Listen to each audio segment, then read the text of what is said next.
Quest'anno niente né mari né monti, neanche un weekend, niente. Volevamo andare via a maggio, ma è saltato tutto. E quindi si lavora quest'estate. Faccio solo il weekend al mare, io anche. Weekend, un giorno. E lei quindi niente. Niente, io preferisco stare a casa. No, non è che preferisco stare a casa, piuttosto di mettermi in mezzo alla confusione preferisco a casa. Noi siamo camperisti, quindi controlleremo dove si può andare più che altro. Ci piacerebbe andare, penso, in Bretagna quest'anno. E quindi con il Covid come fate? Appunto dobbiamo controllare che non ci siano problemi con il paese dove intendiamo andare, però insomma il camper è una cosa molto personale, cioè il tuo letto, il tuo bagno, la tua cucina te la porti dietro. Un po' di attenzione quando vai nei musei o quando vai a fare le spese, ma non serve altro. Non si sa dove, perché naturalmente con questo problema del Covid è un dramma.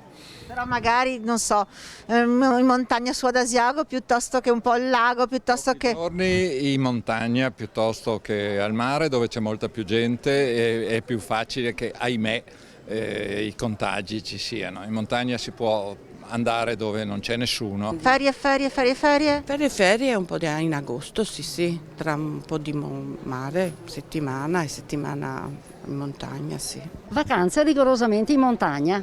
Ma la scelta della montagna perché le piace o anche perché è più... No. Io e mio marito siamo proprio amanti della montagna, sì. Ci sentiamo sicuri, sì. Ho lavorato tutto l'anno, non vedo l'ora di andare.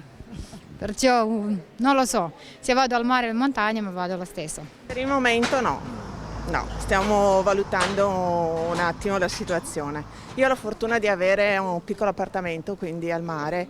E al massimo si va al mare. Esattamente. Dovevo andare giù, purtroppo con questa pandemia, con confine, devi stare in quarantena, non è possibile.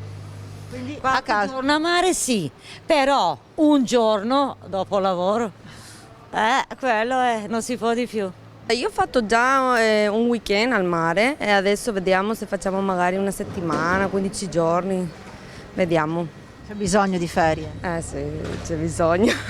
Dopo il lockdown e tutto c'è bisogno, un po' di scire.